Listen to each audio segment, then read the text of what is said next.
안녕하십니까. 매의 눈으로 세상의 흐름 읽어드리는 Y타임즈 정세 분석의 추복일입니다. 헝다그룹, 그러니까 에버그란데 그룹의 디폴트, 채무 불이행에 이어서 이 중국의 부동산 개발업체들 위기가 도미노처럼 번져가고 있습니다. 그래서 이런 현상이 중국 경제에 어떻게 영향을 미칠지 주목됩니다.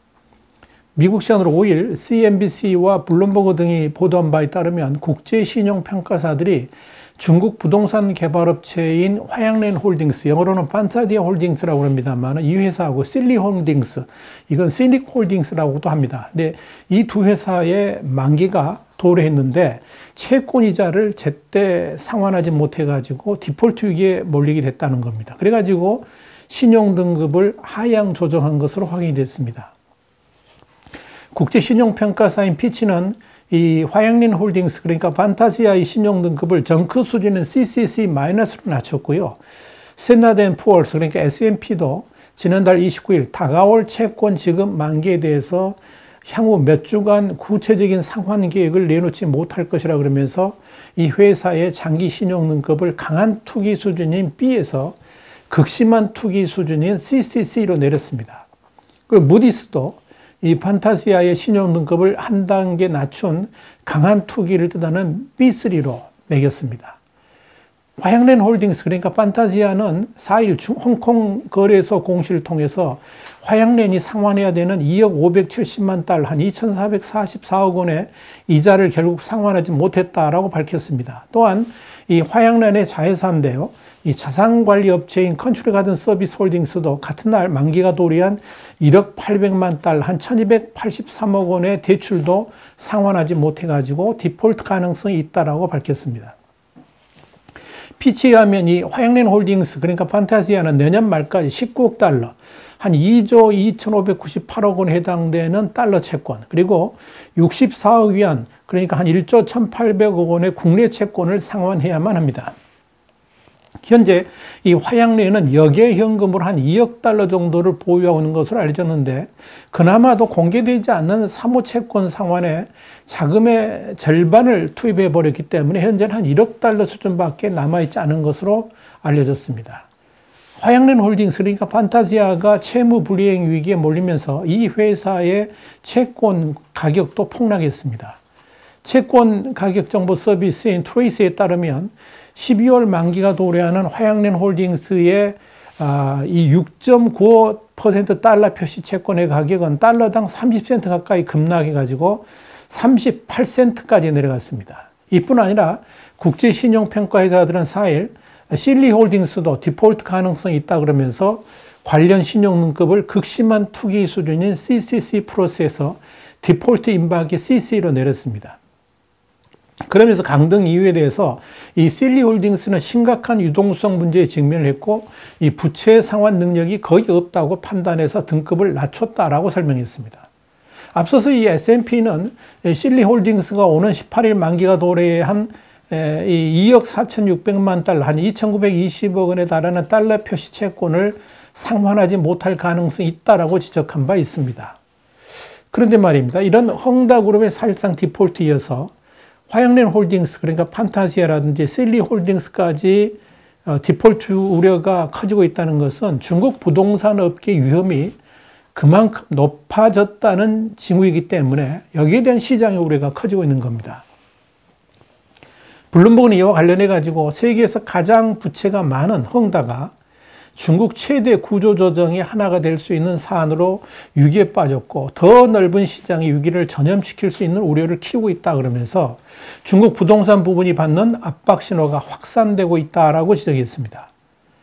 화양랜 홀딩스, 그러니까 판타지아의 6월 말 현재 총 부채는 129억 달러, 한 15조 3,458억 원이기 때문에 헝다그룹의 3천억 달러, 한 356조 8,800억 원에 비하면 별것 아니죠. 근데 문제는 헝다그룹의 채무 불이행 문제가 이렇게 중국의 부동산 업계 전반으로 확산되고 있다. 이게 문제입니다. 여기에 중국 정부의 딜레마가 있습니다. 헝다그룹을 어떤 방법으로든 최종적인 디폴트에 이르지 않도록 구제를 해준다면 헝다그룹 문제가 중국의 금융계라든지 부동산 업계 도미노처럼 문제가 확산되는 것을 어느 정도 진정시킬 수는 있을 겁니다만은 반대로 헝다그룹을 지원해 줌으로 인해 가지고 생겨나는 부작용도 고려하지 않을 수가 없기 때문에 그런 겁니다. 사실 이 헝다그룹의 위기는 스스로가 만들어낸 것이나 다름없습니다. 지난 2020년 중국 정부가 부동산 기업들의 무분별한 투자를 부동산 가격 급등의 주요 원인으로 봤습니다. 그래가지고 일정 기준을 충족하지 않으면 대출하지 못하도록 규제를 한 겁니다. 어떻게 보면 이 중국 정부로서는 당연한 규제 조치라고 할 수 있을 겁니다. 문제는 이런 당국의 조치에 대한 헝다그룹의 대응이었습니다. 헝다그룹은 오히려 현금성 자산을 이용해 가지고 부동산을 더 사들이는 모험을 강행했습니다. 이것이 헝다그룹 위기의 시작이었습니다. 자신들의 회사 규모를 엄청나게 키우면 중국 정부도 어찌할 수 없을 것이다. 이런 소위 대마불사 개념으로 보호받을 요량이었는지도 모르겠습니다. 중국 금융기관들도 헝다그룹에 감당할 수 없는 부채에 대한 책임을 지지 않기 위해서 어쩔 수 없이 밑빠진 독에 물 붓기 형식으로 부채 규모를 키워준 면도 분명히 있을 겁니다. 그러나 이 중앙정부의 강력한 규제는 시진핑의 공동부유 제창으로 인해 가지고 더욱 촘촘해졌고요. 집값을 잡아야지 중국의 인구 문제는 물론이고 빈부격차도 줄일 수 있다는 방침에 따라서 대출 규제를 더욱 강화를 한 겁니다. 그러면서 헝다그룹은 깊은 수렁으로 빠져들게 된 겁니다. 이런 상황에서 중국 정부도 헝다그룹의 파산이 가져올 후유증에 대해서 심각한 우려를 하고 있습니다만은 그렇다고 파산하지 못하도록 지원해 주는 것도 또 다른 문제를 유발할 수 있다는 점에서 곤혹스러운 상황이다. 이렇게 정리할 수가 있을 겁니다. 일단 헝다그룹이 파산하지 않도록 지원을 해준다 그러면 이것 자체가 이미 상당한 부채들을 가지고 있는 다른 기업들에게 좋지 않은 시그널을 보낼 수 있을 겁니다. 헝다같이 덩치가 큰 기업은 정부가 파산으로 인한 부작용을 우려해가지고 구제해준다라고 믿고 그들도 부채 규모를 더 키우려고 할 것이기 때문에 그렇습니다. 자, 그렇게 되면 헝다그룹 같이 덩치가 큰 기업들은 부채 규모를 더욱 확대하면서 덩치를 당연히 키우게 될 것이고 이게 결국은 국가 재정에 엄청난 부담이 될 겁니다. 문제는 이런 몸부림들이 중국의 국가 부채 증가로 곧바로 직결된다는 점이죠. 그래 안 해도 중국의 지방정부의 숨은 부채가 중국 GDP의 절반 이상으로 늘어나서 심각한 상황이다. 이런 보도가 블룸버그를 통해서 나온 바 있었습니다. 이건 우리 와이타임즈가 지난 9월 30일 보도를 해드렸었고 우리 유튜브 동영상은 1060회 차를 보시면 자세히 아실 수 있을 겁니다. 지방정부의 부채만 문제되는 게 아니고 중앙정부의 부채 또한 심각한 상황입니다. 만약 이런 부채로 인한 문제를 제대로 감당하지 못하게 된다면 중국 경제는 진짜 대위기를 맞을 수밖에 없을 겁니다. 자, 상황이 이렇다 보니까 중국 정부로서는 어느 정도 위험을 감수하면서 파산시키는 것이 나을 수도 있다는 판단을 하고 있지 않나 이렇게 보여집니다.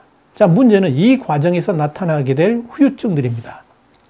일단 헝다그룹의 계열사를 포함해 가지고 자산들을 쪼개서 매각함으로 인해 가지고 우선 부드러운 파산의 방향으로 연착륙을 시도할 것으로 보입니다. 물론 매각이라는 것이 기업 경영의 논리가 아니라 중국 공산당 정권의 힘으로 이루어지는 것이기 때문에 당장은 연착륙처럼 보이겠지만 위험 요소는 그대로 잠재 있게 될 겁니다. 당연히 이 헝다그룹이 가지고 있던 위기가 다 해소되는 게 아니죠. 헝다그룹의 위기를 골고루 나눠준 것에 불과하기 때문일 겁니다. 그런 시도를 중국 정부 한다 할지라도 중국 경제의 금융 및 실물 경제에 주는 충격은 상당할 것으로 보입니다. 여러분, 이 헝다그룹으로 대표되는 중국의 부동산 업계의 몰락은 이제 중국 전체 부동산 시장으로 번져가고 있는 것으로 보입니다. 다시 말씀드려서 헝다그룹의 잘못된 경영만의 문제로만 치부할 수 없다는 의미입니다. 이미 다른 부동산 회사들까지 디폴트 위기로 번져가고 있다는 것은 이 중국의 부동산 업계 전부가 엄청난 위기를 맞고 있다는 뜻이라는 점을 우리가 유의를 해야 할 필요가 있습니다. 부동산 업계가 무너지면 건설업계 전반까지 영향을 미치게 되겠죠. 어디 그뿐입니까? 로이터 통신에 따르면 헝다그룹의 여신을 제공한 이 국내 은행은 128개로 집계됐고 비은행 금융업체도 121개에 이른다고 합니다. 이들 기관 모두가 심각한 타격을 받게 되면서 전 세계 금융시장을 흔들게 될 겁니다. 중국 정부는 헝다그룹의 부채가 중국 GDP에서 차지하는 비중 자체가 워낙 작기 때문에 큰 문제로 이어지지는 않을 것이다, 이런 생각을 합니다만 이건 아주 잘못된 판단일 가능성이 높습니다. 왜냐하면 이미 언급한 바와 같이 헝다그룹의 디폴트는 단순하게 헝다의 문제로만 끝나는 것이 아니고 부동산 시장 전반, 나아가서는 건설업계 전체로 확산될 것이고, 이런 위기는 더불어서 금융권의 부실로 연결될 수 있기 때문에 그렇습니다.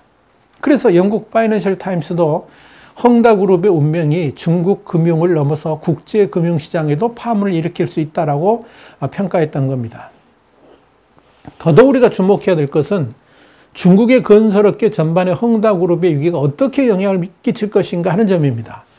헝다그룹 사태로 일단 진행되고 있던 중국 본토 내의 200개 이상의 지역에서 약 800여 개의 프로젝트가 전면 중단됐죠.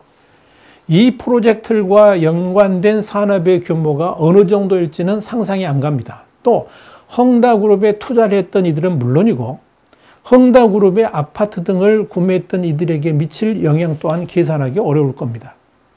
대충 계산했을 때 중국의 건설업이 중국 전체의 GDP에서 차지하는 비중이 30% 안팎일 것이라고 추산합니다. 그런데 이 헝다그룹을 필두로 해가지고 부동산 업계 회사들이 줄줄이 디폴트로 몰려간다 그러면 그 후유증이 어떠할지 아마도 중국 정부로서는 감당하기 힘들 겁니다. 외교 전문지인 파린폴리스는 지난 9월 29일 중국 경제 문제는 시장이 예상하는 것보다 훨씬 더 빨리 올 수 있다, 이런 제목의 아티클을 통해서 중국의 부동산 문제가 글로벌 경기 회복과 중국의 성장 전망이 아주 의미 있는 위험 요소가 될 것이다, 이렇게 전망을 했습니다. 자, 그러면서 파린폴리스는 중국의 부동산 문제는 단지 정부의 규제 때문만은 아니다 그러면서 아파트를 살 젊은 사람들의 수는 점점 줄어드는데 부동산 업계가 이 공급을 너무 많이 확대한 데도 근본적인 문제가 있다라고 진단했습니다. 그러니까 이 중국의 부동산 문제가 정부의 지원만으로 해결될 수 있는 일은 아니다라고 강조를 한 겁니다. 그렇게 구조적 불균형이 존재 있는 상황에서 중국의 부동산 문제가 해결점을 찾기는 쉽지 않을 것이다, 이렇게 본 겁니다.